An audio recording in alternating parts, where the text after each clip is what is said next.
Selamat pagi, selamat berjumpa dengan Yohana. Saya dosen Universitas Tanjung Pura, Pontianak. Pagi ini saya akan menyampaikan beberapa hal tips untuk Bapak Ibu mahasiswa semua yang berminat di bidang kesehatan. Saya akan menyampaikan teknologi mengenai minuman liang teh. Nah, minuman liang teh yang ada saat ini merupakan minuman tradisional. Di antaranya bisa kita lihat di jalan-jalan, di tepi-tepi jalan, baik itu pagi ataupun sore hari, untuk minuman sehari-hari sebagai minuman kesehatan yang bisa menghambat penuaan, bisa untuk mencegah panas dalam, bisa untuk mencegah flu, bisa untuk meningkatkan imunitas kita. Nah, bagaimana cara membuatnya?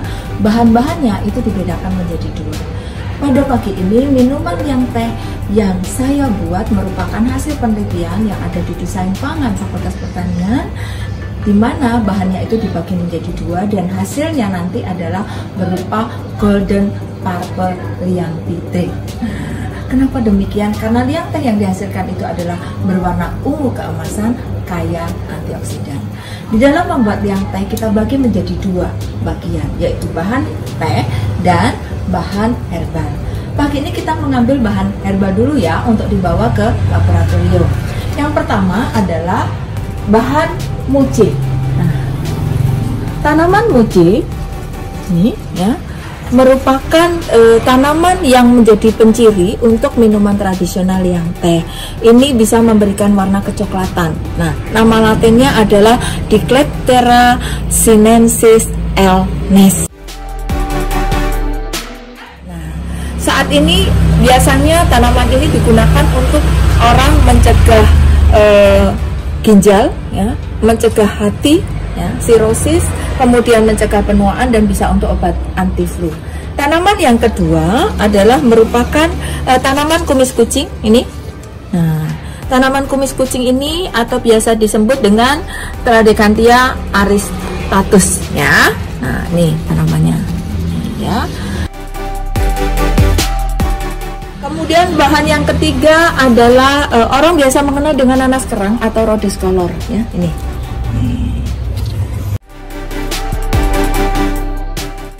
Ya, kemudian bahan berikutnya adalah pandan, nih pandan, ya, pandan, nih pandan, ya. Kita lihat ya, pandan yang biasa kita masak untuk sayuran, kemudian sekarang akan kita buat untuk minuman, ya. Nah, bahannya sangat sederhana. Selain itu, nanti juga menggunakan bahan kulit pelepah lidah buaya. Kita lihat ya, pelepah yang seperti apa yang bisa digunakan. Kenapa pelepah? Karena untuk bahan gelnya nanti bisa juga digunakan untuk minuman kesehatan yang lain. Jadi lidah buaya kalau sudah tua, ini kalau kita lihat duri-durinya sudah halus. Ya, duri-durinya sudah halus. Nah, ini merupakan bahan yang sudah tua. Nanti kita ambil kulitnya, ya, yang digunakan untuk liang teh. Nanti untuk selnya boleh untuk minuman kesehatan lainnya, ya. Oke. Nah, berikutnya adalah akan kita sampaikan bahan yang kedua, yaitu bahan tehnya. Yuk kita lihat. Nah, sebagai bahan tehnya adalah Caesalpiniae atau biasa kita sebut dengan secang, ya. Nama tradisional atau nama lokalnya itu secang. Ada juga yang menyebut dengan sepang. Dari sepangnya itu dari kulit kayu yang ada di pasaran itu, kemudian kita hancurkan agak halus ya, supaya nanti infusi dari proses ini berjalan lebih cepat. Nah, berikutnya adalah di dalam menyiapkan bahan teh ini, proses yang kita lakukan adalah infusi pada air dingin selama 12 jam. Jadi air yang sudah mendidih supaya steril, kemudian kita dinginkan, baru kita tuang dari sepang ini, ya, seperti ini, ya. Oke.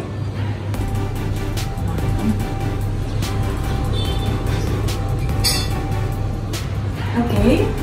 Nah, setelah 12 jam, maka kemudian kita ambil, kita saring, ya, ini kita saring dengan menggunakan penyaring 60 mes, ya, dengan menggunakan penyaring 60 mes, ya, kita tuang.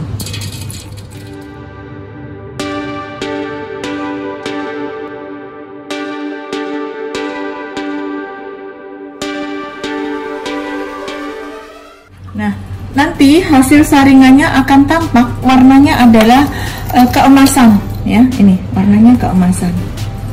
Nah, ini yang kemudian nanti kita gunakan sebagai bahan teh yang dicampur dengan menggunakan bahan herbal.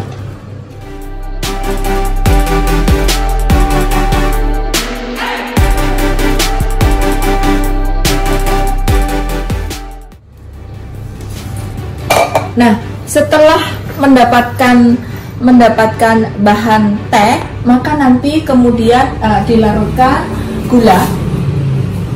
Gulanya bisa menggunakan gula rendah kalori, misalnya xilitol, bisa juga memilih dengan menggunakan gula pasir. Nah, jadi ini nanti kalau sudah digabung, ini kemudian digunakan sebagai bahan teh. Ya. Nah, kalau minuman yang tehnya ingin berasa dengan lemon, maka nanti bisa digunakan ekstrak lemon. Tetapi kalau tidak ingin menggunakan rasa lemon, boleh hanya dengan menggunakan ini saja. Kita akan memproduksi ekstrak lemon yang nanti akan dijadikan perasa dari liang teh. Jadi lemon yang digunakan adalah merupakan lemon lokal yang biasa kita kenal dengan nama latinnya citrus lemon. Nah, lemonnya boleh dipilih yang sudah matang ya. Ini kebetulan yang kita sediakan itu sebagai contoh saja adalah bentuk daripada lemon ya. Lemon lokal agak berbeda sedikit dengan lemon yang berasal dari import. Jadi kita menggunakan produk yang ada di Indonesia. Nah, dikupas kulitnya, dipisahkan antara kulit dengan bagian dalamnya. Ini bagian dalamnya ya. Kemudian dipisahkan kulitnya. Nanti kulitnya yang digunakan untuk memberikan rasa supaya lemon yang dihasilkan nanti bila di dalam campuran itu tidak pahit. Nah, aromanya kita perangkap. Nanti bagaimana caranya kita ajarkan prosesnya. Sementara kita lihat dulu untuk bagian dalamnya dari buahnya itu diperas sehingga hanya tersisa limbahnya. Maka hasilnya adalah sari lemon yang seperti ini. Nah, sari ini tentu tidak berasa dan kalau nanti dicampurkan biasanya ada rasa pahitnya. Bagaimana triknya supaya tidak pahit? Maka caranya adalah kulit yang tadi dipisahkan dimasukkan di dalam blender, kemudian diberikan air sampai airnya itu tercelup saja ya. Nah, ini berat kulitnya itu adalah 430. Oke. Nah, airnya juga 430, 1:1. Kemudian kita nyalakan blendnya. Yang digunakan adalah yang bagian pulse ya, jadi hanya dipulse gitu, hanya dientak sekitar 4 menit ya, 4 kali cukup ya. Nanti akan terpisah antara bagian yang keruh dengan bagian kulitnya. Nah, nanti dipisahkan, baru bagian yang keruh tadi dimasukkan ke sini setelah disaring. Nah, nanti akan jadi ekstrak lemon.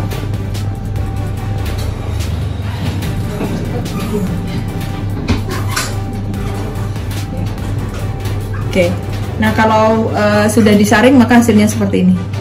Ini sudah ada jus lemonnya dan sudah ada bagian dari ekstrak keruhnya.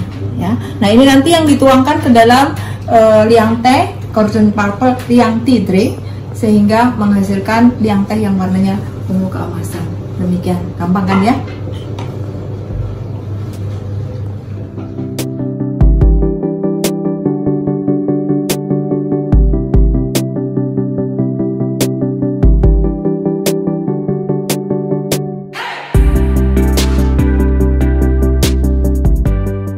Maka selanjutnya kita akan menyiapkan bahan herbal.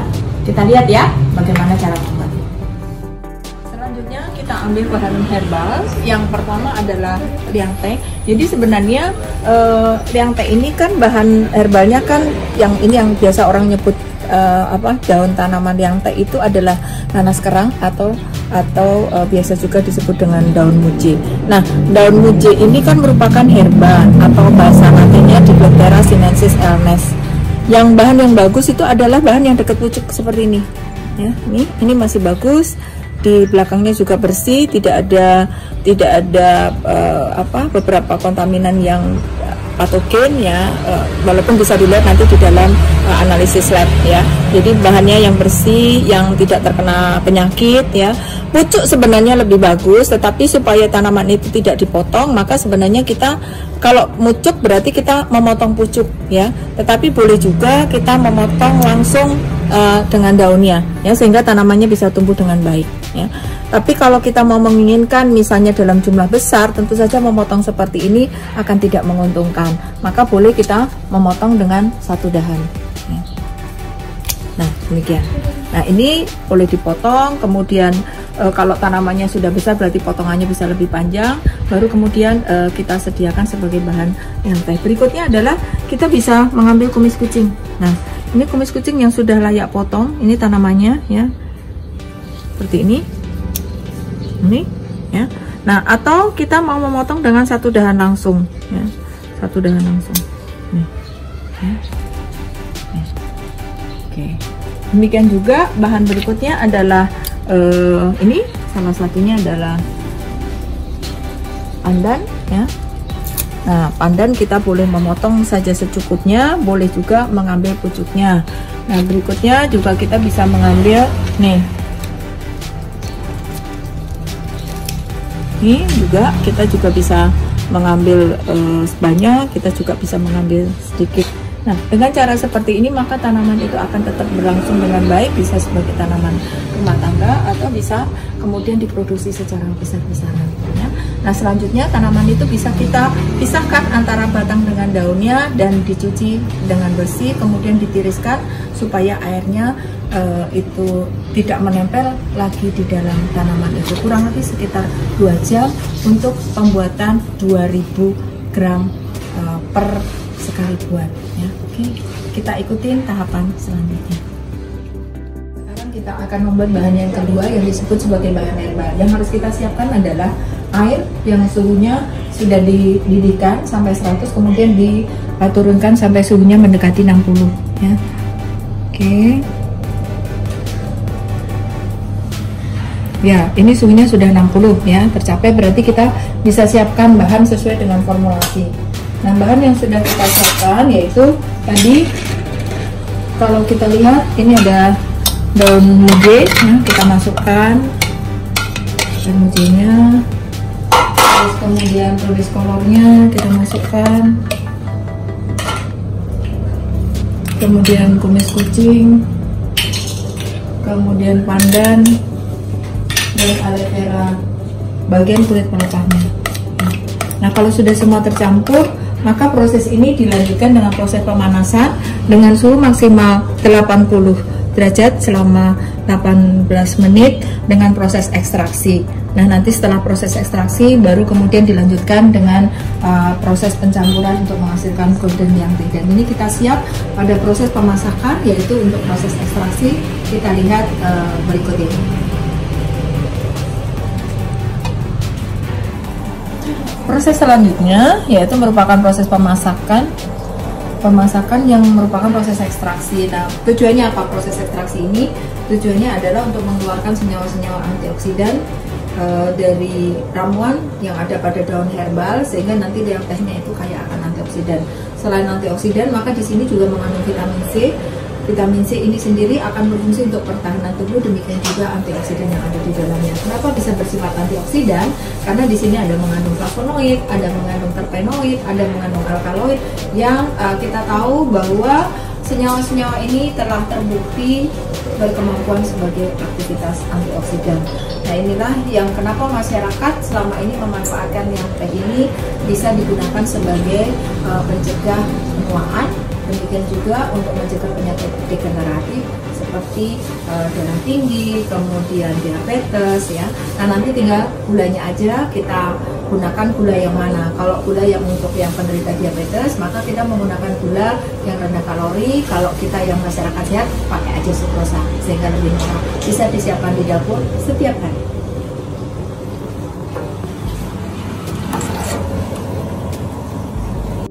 Ekstraksi selama 18 menit maka sudah keluar warna liang tehnya keemasan ya.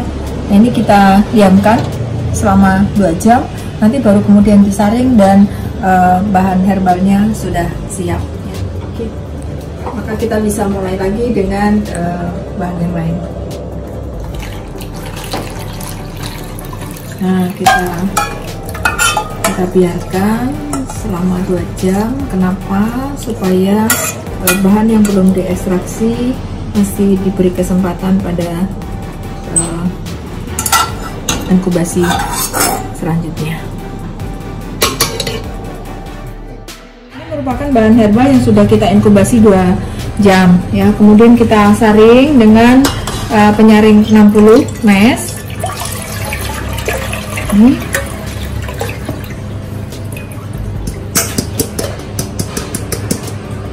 Oke.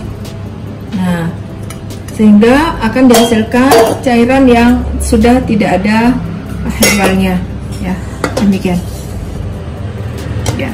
Dan nanti tinggal bahan dengan bahan herbal kita masukkan ke dalam coffee maker yang dihasilkan yang teh berwarna ungu kemasan. Kita ikutin ya tahapan selanjutnya.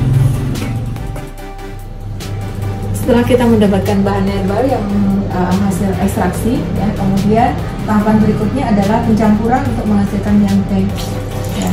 Jadi kita lihat ini terjadi perubahan warna ya, warnanya mulai tampak adanya warna ungu ya, ke arah gold.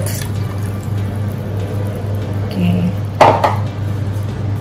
Nah, setelah itu maka bahan ini siap untuk dilakukan dekognasi ya, dimana di bagian ini adalah nanti bahan herbalnya, di bagian di sini adalah bahan yang akan didekognasi.